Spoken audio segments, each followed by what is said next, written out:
होता भी नहीं है। बीमारी की चर्चा करने से बीमारी ठीक नहीं होती है, बीमारी की ठीक होती है दवाई देने से। आज ही अखबारों में खबर आई हुई है, सुप्रीम कोर्ट ने एक पीआईएल डिसमिस कर दिया जिसमें मांग की गई थी कि भारत के माइनॉरिटी स्कूलों में राइट टू एजुकेशन एक्ट लागू किया जाए। इस देश का विभाजन किस आधार पर हुआ था? जोर से बोलिए जरा। मजहब, धर्म का सबसे बड़ा ब्लंडर। धर्म को आप मजहब समझते हैं, मजहब को धर्म समझते हैं, सबसे बड़ा ब्लंडर है। ऐसी गलती मत करिए। डिटेल समझना है धर्म और मजहब में, गूगल करिएगा। मेरी पीआईएल चल रही है कि धर्म क्या है और मजहब क्या है। मैंने 25 उसमें अंतर बताए हैं धर्म और रिलीजन के, और मोटा मोटा अंतर बता देता हूँ। धर्म जोड़ता है, रिलीजन तोड़ता है, मजहब तोड़ता है। धर्म सबको जोड़ता है, मजहब समाज को बांटता है। इसलिए धर्म को मजहब मत समझिए। इस देश का विभाजन मजहब के आधार पे हुआ था, तो क्या मजहब के आधार पे नियम कानून होना चाहिए क्या? जोर से बोलिए जरा। ऐसे बात नहीं बनेगी। गेट नंबर 7 के सामने सुप्रीम कोर्ट है, हमारा कुरुक्षेत्र यहीं बगल में ही है। तो कम से कम इतना जोर से बोलिए कान तक आवाज तो पहुंच जाए। देश का विभाजन किस आधार पे हुआ? तो क्या मजहब के आधार पे नियम कानून होना चाहिए? क्या मजहब के आधार पे बोर्ड और ट्रिब्यूनल होना चाहिए? क्या मजहब के आधार पे स्कूल और कॉलेज होना चाहिए? क्या मजहब के आधार पे माइनॉरिटी और मेजॉरिटी होना चाहिए? क्या मजहब के आधार पे लोन और वजीफा होना चाहिए? क्या मजहब के आधार पे आयोग और मंत्रालय होना चाहिए? नहीं। लेकिन इस देश में चल रहा है, और वो इसलिए चल रहा है कि संविधान की शपथ लेने वाले माननीय सांसद, विधायक, मंत्री और जज संविधान की गलत व्याख्या कर रहे हैं। नहीं चाहिए, बिल्कुल बंद होना चाहिए। क्यों चाहिए? अगर सब भारत के रहने वाले हैं, सबको इक्वलिटी है, सबको जस्टिस है, सबको लिबर्टी है, सबको एक बराबर अधिकार मिला हुआ है, फिर माइनॉरिटी मेजॉरिटी क्यों? अरे माइनॉरिटी कमीशन की जरूरत पाकिस्तान में है क्योंकि वहां सारे एक समान नहीं है। माइनॉरिटी अफेयर मिनिस्ट्री की जरूरत बांग्लादेश में है क्योंकि वहां सारे एक समान नहीं है। जब यहां सारे एक समान है, फिर मजहब के आधार पे आयोग, मंत्रालय, बोर्ड, ट्रिब्यूनल, लोन, वजीफा, ये सब क्यों चल रहा है? समस्या को ठीक करना चाहते हैं तो समाधान की चर्चा शुरू करिए। समस्या की चर्चा करने समस्या ठीक नहीं होगी। भारत में 9 राज्यों की डेमोग्राफी बदल चुकी है। मेरी पीआईएल चल रही है। 800 जिलों में से 200 जिलों की डेमोग्राफी बदल चुकी है। 6000 तहसीलों में से 1500 तहसीलों की डेमोग्राफी बदल चुकी है। बॉर्डर पे 300 तहसीलें हैं, 300 की डेमोग्राफी बदल चुकी है। अब ये जानकारी हमें हो गई है, आपको भी हो गई है। आप मुझे बताओ, आप में से किसके 5 से ज्यादा बच्चे? जरा हाथ खड़ा करो। और चलिए मैं आपको ही दिल्ली के सीलमपुर में 10 से 20 बच्चे परिवार दिखाता हूं। चलो हम आपको ओखला में 10 से 20 वाला दिखाता हूं। चलिए मैं आपको सकूर बस्ती में 10 से 20 वाला दिखाता हूं। चलिए आप मजनू का टीला के आसपास में आपको 10 से 20 दिखाता हूं। मैं कम से कम 1000 परिवार 10 से 20 वाला आपको दिल्ली में दिखा सकता हूं, जो देश की राजधानी है। तो यूपी, बिहार, बंगाल, बाकी जगह क्या हो रहा है उसको तो क्या कर सकते। अब सवाल ये है कि या तो आप लोग 10 से 20 करो, या बाकी लोग हम दो हमारे दो करें। तो होना क्या चाहिए? जोर से बोलिए जरा। सब हम दो हमारे दो करें। भाई जमीन हमारे पास 2% है, पानी हमारे पास दुनिया का 4% है, जनसंख्या 20% हो चुकी है, तो फिर ज्यादा बच्चे क्यों करना? शुद्ध दूध नहीं मिल रहा, शुद्ध घी नहीं मिल रहा, शुद्ध फल नहीं मिल रहा, शुद्ध सब्जी नहीं मिल, कुछ भी शुद्ध नहीं मिल रहा है, तो फिर क्यों होना? तो इसका समाधान क्या करें? साल में 5 लाख बहन बेटियां गायब हो रही हैं।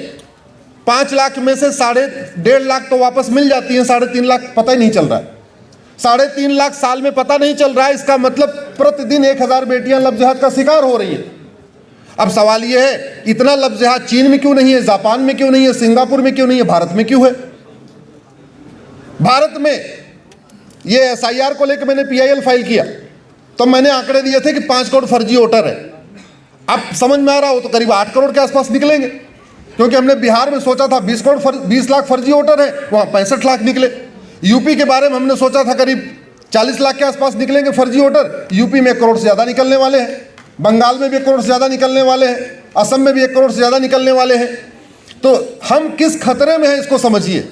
दुनिया में सबसे ज़्यादा फर्जी वोटर भारत में, दुनिया में सबसे ज़्यादा घुसपैठी है भारत में, दुनिया में सबसे ज़्यादा लफ्ज़ भारत में, दुनिया में सबसे ज़्यादा लैंड भारत में, दुनिया में सबसे ज़्यादा घुसपैठी है भारत में, दुनिया में सबसे ज़्यादा जनसंख्या विस्फोट भारत में, 90,000 बच्चे रोज पैदा हो रहे हैं। चीन जिसका क्षेत्रफल हमसे 3 गुना ज़्यादा है, वहाँ 45,000 बच्चे रोज पैदा हो रहे हैं। हमारा क्षेत्रफल चीन का 1/3 है, हमारे यहाँ 90,000 बच्चे पैदा हो रहे हैं।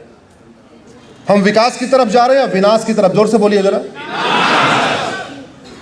समाधान करना पड़ेगा। तो समाधान एक हो सकता है, समाधान हो सकता है कि पहली बात तो हम हिंदू और मुस्लिम की बजाय इसको हिंदू और कन्वर्टेड हिंदू बोलना शुरू करें।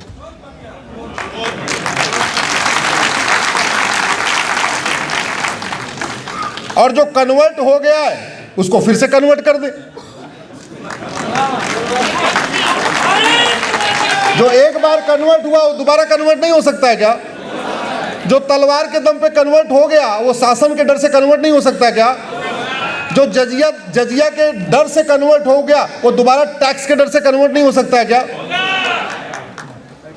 हमारे देश में हम करते क्या है जरा समझिए। हम गुरु तेग बहादुर जी का 350वां बलिदान दिवस मना रहे हैं ना। अब क्या क्या कर रहे हैं इसको देखिए। डाक टिकट जारी हुआ, लंगर चल रहा है, शबद कीर्तन हो रहा है, प्रभात फेरी निकाली जा रही है। बिल्कुल होना चाहिए, सब होना चाहिए। फल बांटा जा रहा है, रक्तदान शिविर लग जा रहा है, सब कुछ हो रहा है। गुरु तेग बहादुर जी के इस 350वें बलिदान दिवस पे जितने कार्यक्रम हो रहे हैं, इसमें से कौन सा ऐसा कार्यक्रम है जो गुरु तेग बहादुर जी की अंतिम इच्छा थी? गुरु तेग बहादुर जी ने इसलिए बलिदान दिया था कि उनका डाक टिकट जारी हो जाएगा। गुरु तेग बहादुर जी ने इसलिए बलिदान दिया था कि उनके नाम पे सिक्का जारी होगा। गुरु तेग बहादुर जी ने इसलिए बलिदान दिया कि उनके नाम पे रक्तदान शिविर चलेगा। अरे सब होना चाहिए, लेकिन भैया किसी महापुरुष को सम्मान देने का सबसे बढ़िया तरीका होता है कि उसकी अंतिम इच्छा को पूर्ण करना, उसके मिशन को आगे बढ़ाना। हमारे देश में महापुरुषों को माला पहनाएंगे, उस दिन गस्टेड हॉलीडे हो जाएगी, छुट्टी भी मनाएंगे, सेमिनार भी करेंगे, कॉन्फ्रेंस भी करेंगे, माल्यार्पण भी होगा, रक्तदान शिविर भी, सब कुछ होगा। लेकिन उस महापुरुष की अंतिम इच्छा क्या थी, वो पूर्ण कैसे होगी, इस पे चर्चा नहीं होगी। गुरु तेग बहादुर जी का बलिदान 2 चीजों के लिए हुआ था। नंबर 1, वो धर्मांतरण रोक रहे थे। नंबर 2, वो घर वापसी करा रहे थे। आप मुझे बताओ, पूरे देश में, हो सकता है मेरी जानकारी कमी हो, पूरे देश में पिछले 15 दिन से गुरु तेग बहादुर जी के सम्मान में कार्यक्रम हो रहे हैं। किसी एक स्थान पे बताइए जहां यह कार्यक्रम हुआ हो कि गुरु तेग बहादुर जी के धर्मांतरण वाले अभिमान को हमें रोकना है और घर वापसी कराना है कायदे से। तो भारत के सभी गुरुद्वारे घर वापसी के केंद्र बनने चाहिए। भारत के सभी मंदिर घर वापसी के केंद्र बनने चाहिए। सारे जैन मंदिर, सारे बौद्ध स्तूप, सारे हमारे हिंदुओं के मंदिर, हमारे राम मंदिर, कृष्ण मंदिर, हनुमान मंदिर, दुर्गा मंदिर, काली मंदिर, जो भी मंदिर है, अगर इस देश को सुरक्षित करना है तो हमें अपने इन सारे धार्मिक स्थानों को घर वापसी केंद्र बनाना पड़ेगा। हमने बनाया क्या? जोर से बोलिए जरा। नहीं तो हो क्या रहा है? बहुत धन्यवाद देता हूं आपको, धन्यवाद देता हूं। अच्छा, कितना एक अगर व्यक्ति, ज्यादा नहीं, एक व्यक्ति को घर वापसी का टारगेट ले ले। इस देश में इतने बिजनेसमैन हैं, करोड़ों का उनका साम्राज्य चल रहा है। अगर वो ये तय कर लें कि हमारे यहाँ जो एम्प्लॉय है उसको हम घर वापसी कराएंगे, बहुत आसानी से हो जाएगा। क्यों? क्योंकि घर वापसी से बहुत सारी समस्याओं का समाधान हो जाएगा। कोई पिता नहीं चाहता कि उसकी बेटी के साथ 3 तलाक हो, हलाला हो, मुता हो, मिस्यार हो, तहर्रुस हो। कोई भाई नहीं चाहता उसकी बहन को तलाके हसन हो, तलाके हसन हो, तलाके बाइन हो, तलाके किनाया हो। कोई भाई नहीं चाहता उसकी बहन के साथ एक सौतन आके खड़ी हो जाए। कोई पिता नहीं चाहता उसकी बेटी बच्चा पैदा करने की मशीन बन जाए। कोई चाहता है क्या? नहीं चाहता। लेकिन हो रहा है तो समाधान तो हमें ही करना पड़ेगा। भाई आज अगर हमारे परिवार का कोई एक व्यक्ति गायब हो जाए तो हम क्या करते हैं? उसको ढूंढते हैं कि नहीं ढूंढते? जरा जोर से बोलिए जरा। पुलिस को शिकायत करते हैं कि नहीं करते? पुलिस ढूंढने में मदद करती है कि नहीं करती? बस यही काम करना है। समाज घर वापसी शुरू करे और शासन उनको ढूंढ ढूंढ के मिलवाने की कोशिश करे। हो सकता है नहीं हो सकता? और फायदे कितने? घर वापसी से आतंकवाद खत्म होगा, घर वापसी से जिहाद खत्म होगा, घर वापसी से पत्थरबाजी खत्म होगी, घर वापसी के बाद अलगाववाद खत्म होगा, घर वापसी के बाद खान पान की वस्तुएं शुद्ध मिलेगी, घर वापसी के बाद रोटी में कोई थूकेगा नहीं, घर वापसी के बाद फल के ऊपर कोई पेशाब नहीं करेगा, घर वापसी के बाद ढाबे पे कोई आपके दाल में लैट्रिन नहीं करेगा, घर वापसी के बाद आपको शुद्ध खाना, शुद्ध दूध, शुद्ध फल, शुद्ध सब्जी मिलने वाली है।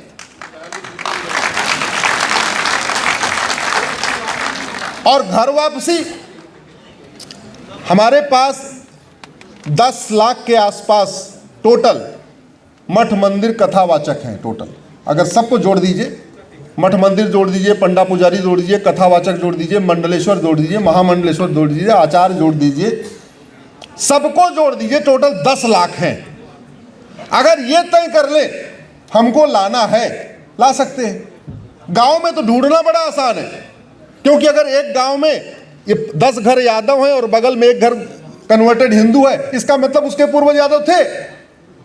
अगर इधर 10 खेत यादवों का है और 2 खेत किसी और का है, इसका मतलब वो खेत भी पहले कन्वर्टेड, उसके पिताजी पहले यादव रहे होंगे। भाई अल्टीमेटली जो लोग यहाँ पे हैं, या तो वो ब्राह्मण थे, या क्षत्रिय थे, या तो वैश्य थे, या तो दलित थे। आज की डेट में जो लोग हैं, या वो कुर्मी थे, या केवट थे, या नाई थे, या धोबी थे, कुम्हार थे, विश्वकर्मा थे, लोहार थे, पांचाल थे, जाट थे, जाटव थे, गुजर थे, यही तो थे। और थे क्या? उनको ढूंढना चाहिए कि नहीं ढूंढना चाहिए? मैं आज सनातन संस्था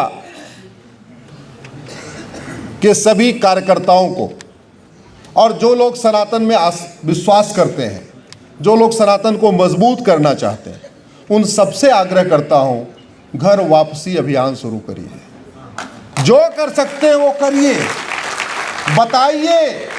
और हमारे पास तो पैकेज है पूरा बताने का। आ जाओ, घर वापसी करो, तुम अर्धांगिनी बनोगी।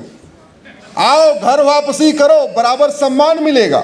आओ घर वापसी करो, 3 तलाक से छुटकारा। आओ घर वापसी करो, हलाला से छुटकारा। आओ घर वापसी करो, मुताह से छुटकारा। आओ घर वापसी करो, मिस्यार से छुटकारा। आओ घर वापसी करो, तहर्रुस से छुटकारा। आओ घर वापसी करो, सौतन से छुटकारा। आओ घर वापसी करो, वसुधैव कुटुंबकम का विचार आएगा। आओ घर वापसी करो, नारी तू नारायणी का विचार आएगा। आओ घर वापसी करो, सर्वे भवन सुखिना का विचार आएगा। आओ घर वापसी करो, सर्व मंगल मांगल्ये शिवे सर्वार्थ साधिके का विचार आएगा। और एक बात और मैं आज कहना चाहूँगा, क्योंकि माननीय सुप्रीम कोर्ट के बगल में ही कार्यक्रम हो रहा है और संविधान की अंतिम व्याख्या चूंकि यही सुप्रीम कोर्ट में ही होती, तो मैं आज सभी माननीय सुप्रीम कोर्ट के जजेस से, वर्तमान जजेस से और भूतपूर्व जजेस से एक प्रश्न विनम्रता पूर्वक पूछना चाहता हूं कि जो मजहब इक्वलिटी को नहीं मानता, क्या उसको भारत का संविधान मान्यता देता है? क्या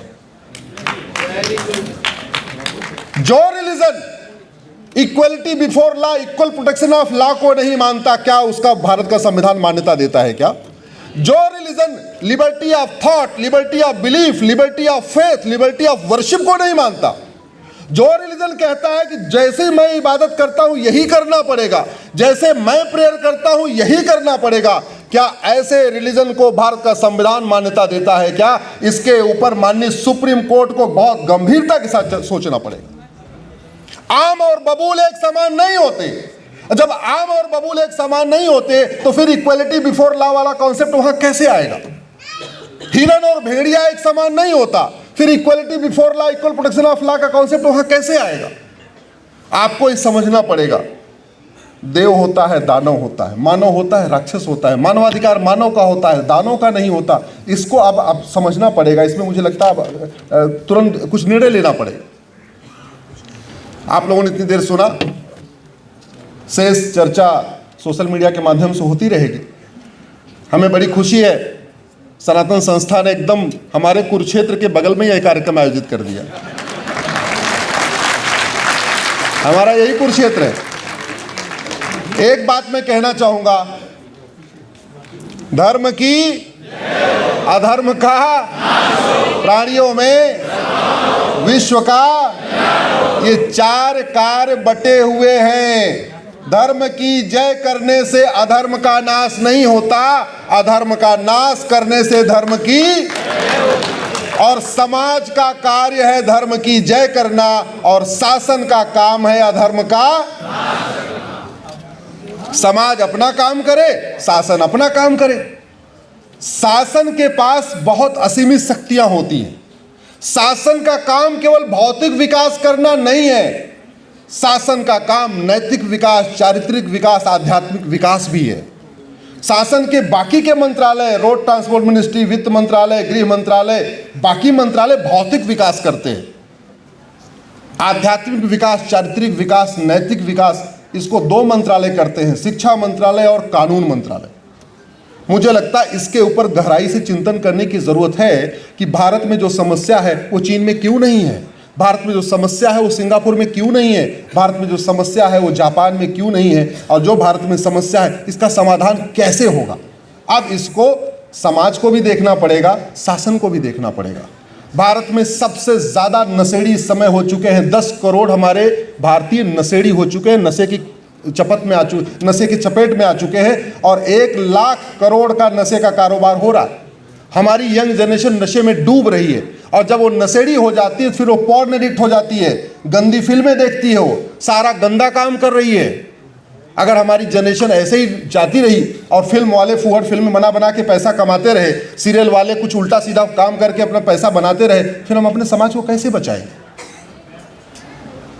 लफ्ज़ जिहाद चल रहा है, लैंड जिहाद चल रहा है, धर्मांतरण जिहाद चल रहा है, घुसपैठ जिहाद चल रहा है, जनसंख्या जिहाद चल रहा है, इसके लिए ड्रग जिहाद चल रहा है। इसके लिए शासन को भी कठोर कानून बनाना पड़ेगा। सिंगापुर में 900 ग्राम गांजा मिला था, उठा के फांसी दे दिया। यहाँ 9-9 कुंटल गांजा मिल रहा है, फिर भी जमानत हो रही है। इसका मतलब कानून बदलना पड़ेगा। सिंगापुर में एक भ्रष्टाचारी मंत्री को इस साल फांसी हुई। चीन के कृषि मंत्री को इस साल फांसी हुई 2025 में। चीन के कानून मंत्री को 2024 में फांसी हुई। ऐसा कानून हमारे पास क्यों नहीं होना चाहिए। सिंगापुर में अवैध घुसपैठ करने पे 10 से 20 साल सजा होती है, घुसपैठियों की मददगारों को 10 से 20 साल सजा होती है। हमारे देश में ओटजीवी, नोटजीवी सांसद और विधायक घुसपैठियों का आधार बनवा रहे, राशन कार्ड बनवा रहे, ड्राइविंग लाइसेंस बनवा रहे, बर्थ सर्टिफिकेट बनवा रहे। क्यों? क्योंकि कानून का खौफ नहीं है। अल्टीमेटली कानून बदलना पड़ेगा, बिना कानून बदले कुछ नहीं हो सकता। और मैं गारंटी के साथ कहता हूं, मैं जिस कानून की बात कर रहा हूं, अगर कानून बना दिया जाए, 90% घुसपैठी अगर भारत छोड़ के ना भाग जाए, मैं जिंदगी भर कभी सार्वजनिक रूप से अपना मुंह नहीं दिखाऊंगा। मैं जिस कानून की बात कर रहा हूं, अगर वो कानून बना दिया जाए, 90% धर्मांतरण अगर साल भर में रुक न जाए, मैं पूरे जीवन न सुप्रीम कोर्ट जाऊंगा न सार्वजनिक रूप से मुंह दिखाऊंगा। मैं जिस कानून की बात कर रहा हूं, 90% लफ्ज़ जिहाद अगर तत्काल 1 साल के अंदर ना बंद हो जाए, मैं सार्वजनिक रूप से मुंह नहीं दिखाऊंगा। कानून में बहुत ताकत होती है। जो भगवान से नहीं डरते वो भी कानून से डरते हैं, याद रखिएगा। मंदिर में जो जेब कतरे हैं वो भगवान से नहीं डरते, लेकिन कानून से डरते हैं। वो सीसीटीवी से डरते हैं, वो कानून से डरते हैं। याद रखिएगा, दानों का इलाज खतरनाक कानून बना के ही हो सकता है। सठे साठ्यम समाचरित, भय बिन होय न प्रीत, लोहा लोहे को काटता है। सठे, ये सिद्धांत हमारा है, हम भूल चुके हैं, उसको बदलना पड़ेगा। अंत में मैं अपनी बात एक नारा लगवाऊंगा, आप लोगों से आग्रह है।